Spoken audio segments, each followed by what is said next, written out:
Parfait. Du coup, bonjour à tous encore une fois et merci, de vous joindre à nous pour ce live, sur, comment lancer une formation en ligne, enfin une formation longue en ligne, il faut préciser. Donc c'est un webinaire qui est organisé par, la plateforme Nelap en partenariat avec, le centre de formation Ladrec. Donc rapidement, ce qu'on va faire, avec Béatrice et Stéphanie, c'est on va chacun se présenter et ensuite on pourra rentrer dans le vif du sujet et parler un peu plus des formations en ligne. Donc moi, très rapidement, je suis, Cédric Philippe, manager commercial chez Nelap. J'ai un peu plus de 8 ans aujourd'hui, d'expérience dans la formation.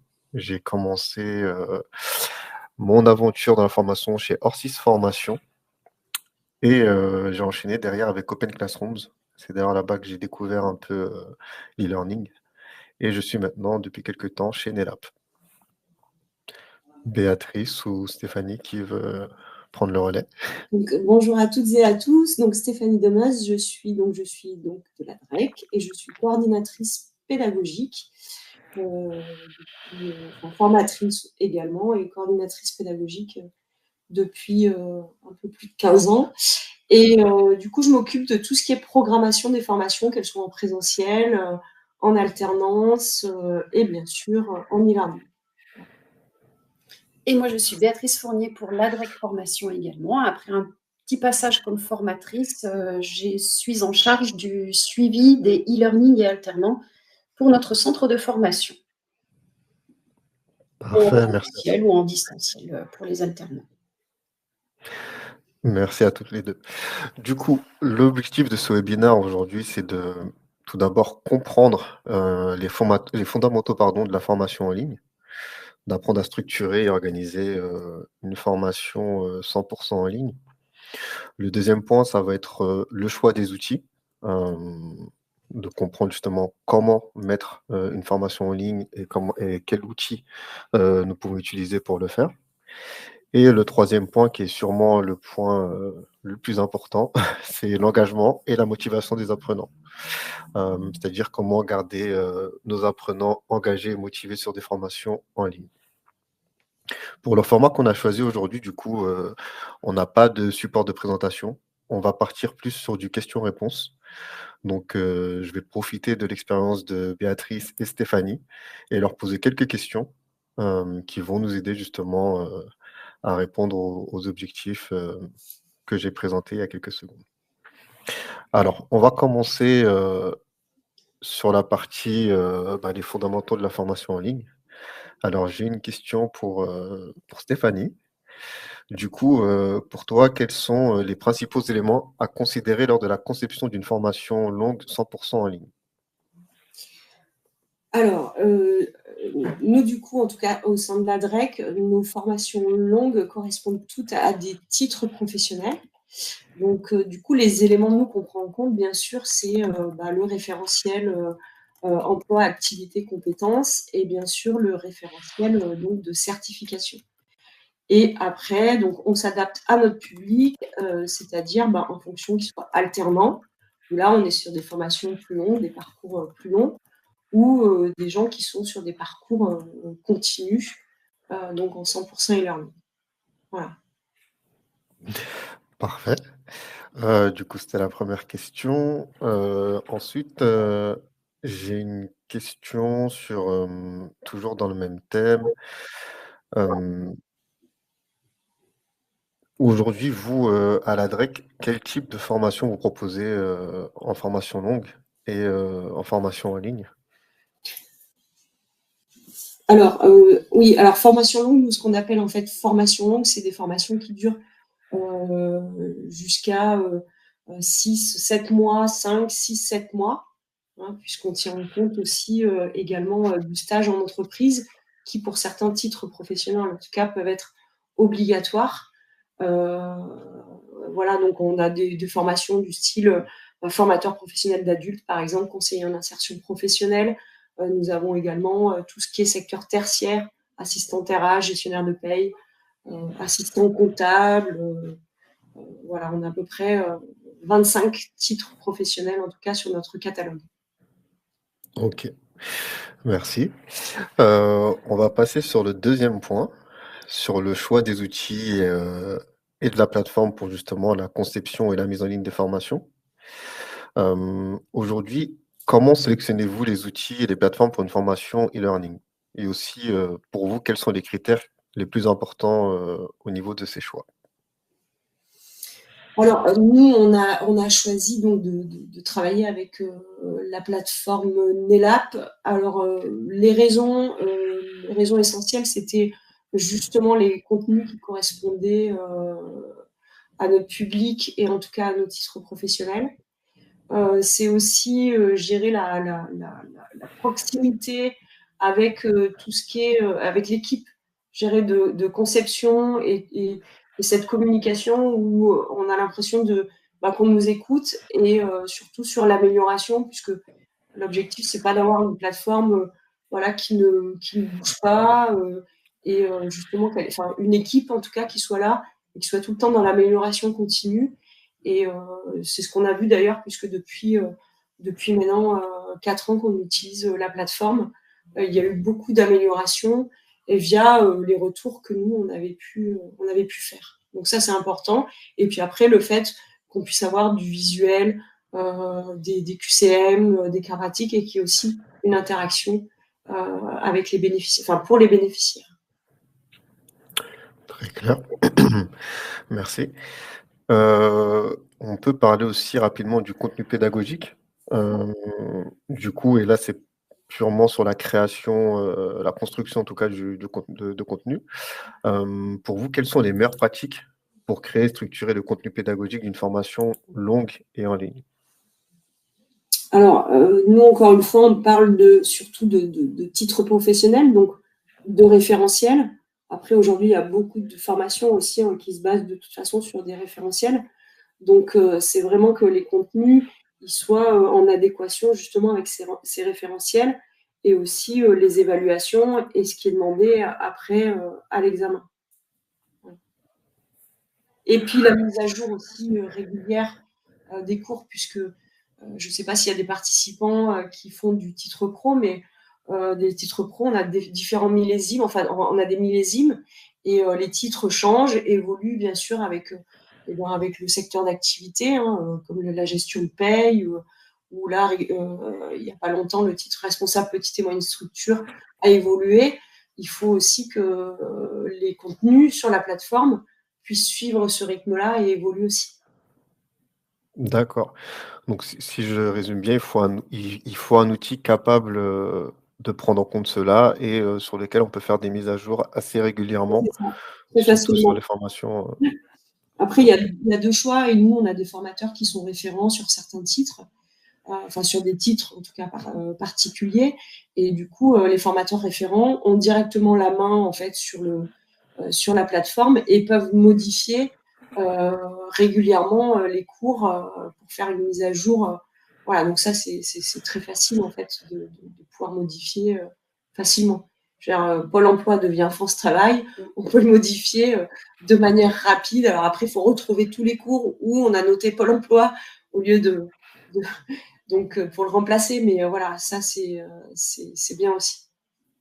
D'accord, très clair. Prochaine question.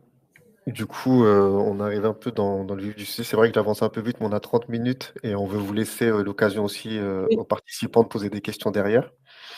Là, on va passer sur l'engagement et la motivation des apprenants. Donc je pense que c'est plus pour Béatrice, pour toi Béatrice, ces questions. Tout simplement, comment faites-vous pour vous assurer que l'apprenant reste motivé et engagé sur sa formation? Alors, il est vrai qu'à la base, ils choisissent une formation e-learning pour différentes raisons. La praticité personnelle, j'ai des enfants, je veux pouvoir les garder, profiter de ce temps-là. Ou il y a une reconnaissance handicap qui fait que c'est plus simple de rester à la maison. Ou un challenge perso de se dire je le fais en plus du boulot. Donc, il y a différentes raisons. Nous, on va s'assurer par un entretien individuel de connaître la raison de ce choix. Pourquoi l'e-learning? Est-ce que c'est subi? Est-ce que c'est choisi?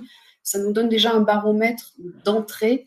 Au feeling, on va se dire ça peut tenir, ou avec tel candidat, ça risque d'être fragile. Et à ce moment-là, humainement, il est indispensable pour s'assurer de la motivation et de l'engagement des stagiaires qu'il y ait un humain derrière eux.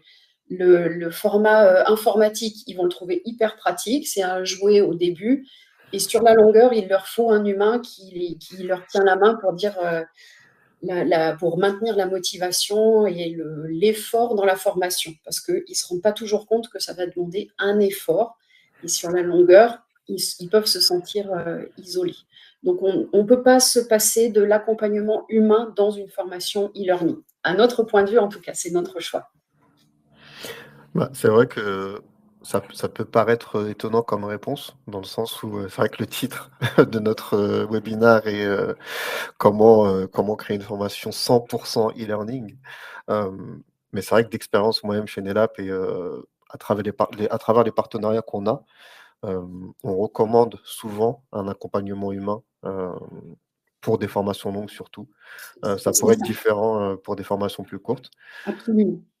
Donc, Oui. c'est vrai que la réponse est très intéressante. Accompagnement et formation, c'est deux choses différentes.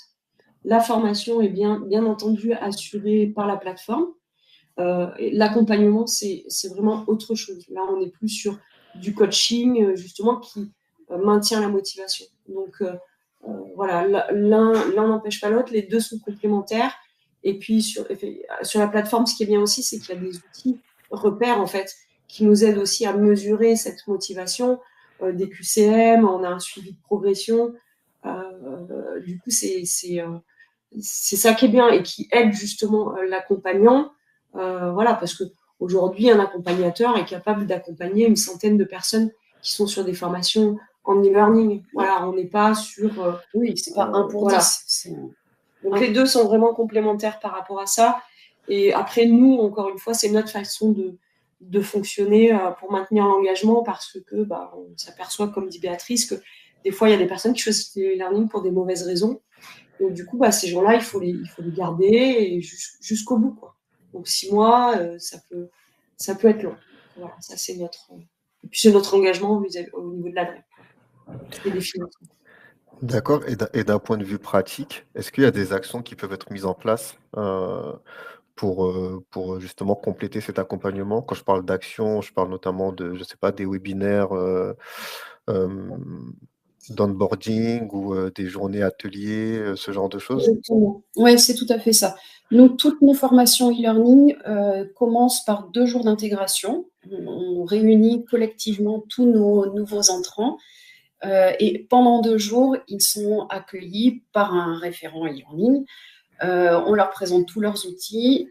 On commence une première mise en pratique tous ensemble avant qu'ils se retrouvent en autonomie. Ça crée aussi un lien sur ce petit groupe parce que l'air de rien, ils sont déjà leur propre petit réseau, ils sont titres mélangés, géographiquement tous mélangés, mais ils sont déjà une promo. Donc c'est virtuel, c'est en distanciel, mais ils sont déjà un groupe. Donc on le forme par ces 2 journées d'intégration. Et ensuite, c'est ça, c'est des ateliers thématiques pour leur expliquer comment on fait un dossier professionnel, comment vont se passer les évaluations, comment vont se passer les examens. On leur explique tout ça pour matérialiser. On remplace les blablas de la machine à café par nos cafés blabla virtuels, mais qui ont exactement ce même objectif que de mettre d'enlever les points d'interrogation au-dessus de leur tête, parce qu'un point d'interrogation devient un nuage, un brouillard. Un brouillard devient oh là là, je suis perdu, et oh là là, je suis perdu, je ne me connecte pas aujourd'hui, et puis je décroche. Donc, on a ces ateliers. On est à dispo en permanence en mode, comme là, un chat en messagerie instantanée. Et ils apprécient énormément la réactivité. Au-delà du fait qu'il y a des humains, et ils le savent derrière leur ordinateur, la réactivité, ça les rassure de se dire, ouais, définitivement, je ne suis pas tout seul ou toute seule. Et puis quoi d'autre et puis voilà, comme le disait Stéphanie, on a le suivi des émargements, le suivi des connexions pour s'assurer que matériellement, pratiquement parlant, on a ces engagements vis-à-vis pour le coup des financeurs de prouver que nos candidats sont bien là. Parfait. Du coup, On est bien d'accord que tout ce que vous avez énoncé, ce sont des bon, je le sais, mais je le dis pour nos participants, ce sont des fonctions qui sont présentes du coup, sur la plateforme que vous utilisez et qui vous permettent de faire tout ça depuis la plateforme directement. Que ce soit pour la messagerie, pour l'agenda, pour l'émargement en ligne et cetera et cetera. Tout à Parfait. fait. Une autre question, c'est plus, parce que tout à l'heure justement, vous parliez de quiz et de QCM. Du coup, justement, comment vous évaluez les progressions, des apprenants sur une formation, 100% e-learning?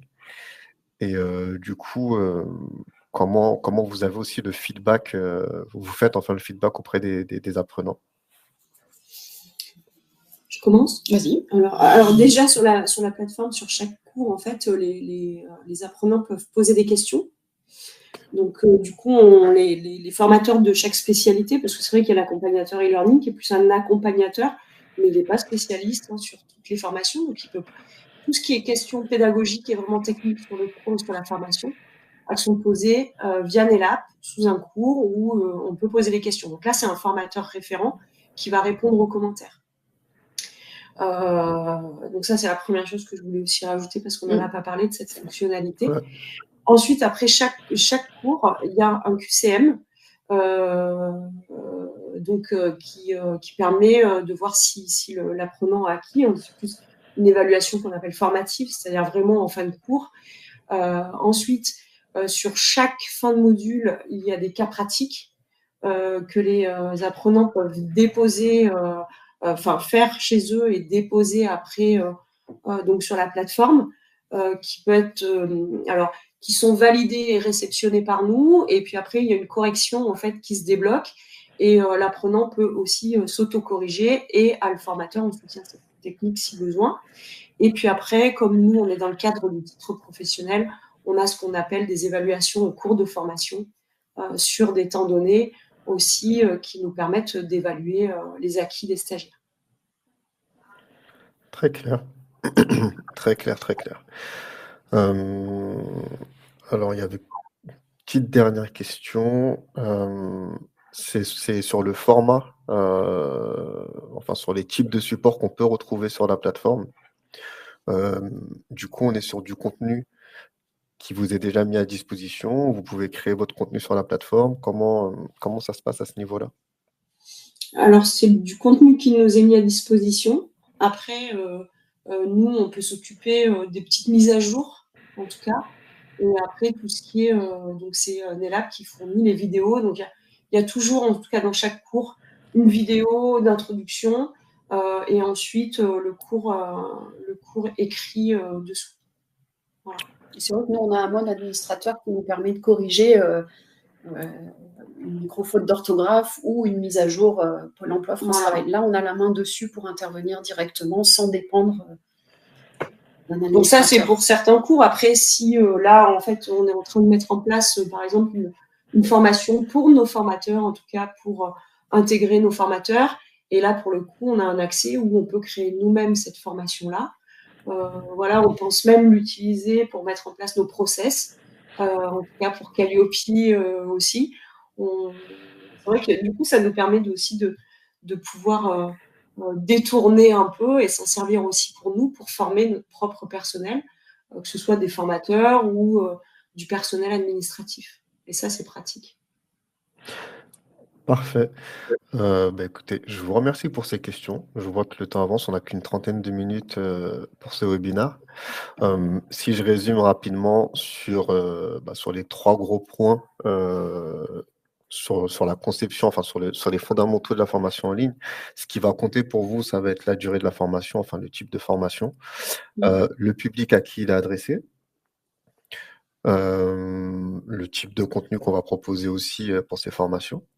Derrière, pour le choix de l'outil, ça va être ce qu'on peut faire, ce qu'on peut réaliser avec cet outil et la flexibilité que vous pouvez avoir justement par rapport à toutes les fonctionnalités. Et sur la partie engagement, de ce que j'ai compris, on reste sur une formation 100% e-learning, mais on a besoin d'accompagnement humain. Pour moi, c'est le point que je retiens et que j'ai l'impression qui est le plus important dans tout ça. c'est que malgré qu'on soit sur des formations 100% en ligne, on reste, enfin, on a toujours besoin d'un accompagnement humain et surtout de faire la distinction entre accompagnement et formation. Oui. Parfait. Bah, écoutez, pour moi, au niveau des questions, c'était tout. Je laisse la place aux participants. S'ils ont des questions, qu'ils n'hésitent pas à les mettre dans le chat, directement. Il nous reste, exactement 8 minutes pour y répondre. Je ne sais pas si vous, de votre côté, je vous ai pas demandé si vous avez des choses à ajouter, Non, ça va. Parfait. Alors les participants, n'hésitez pas si vous avez des questions. Et si vous en avez pas, ça veut dire qu'on a été très clair aussi, donc tant mieux.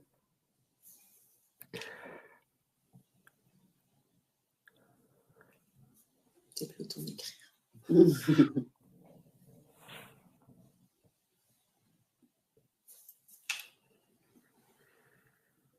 C'était très clair. Merci, Alison. Voilà. Bon, dans tous les cas, vous avez l'opportunité, en tout cas, de prendre contact avec une personne de chez NetApp et de réserver un créneau si vous avez des questions complémentaires, sur la plateforme ou sur les formations.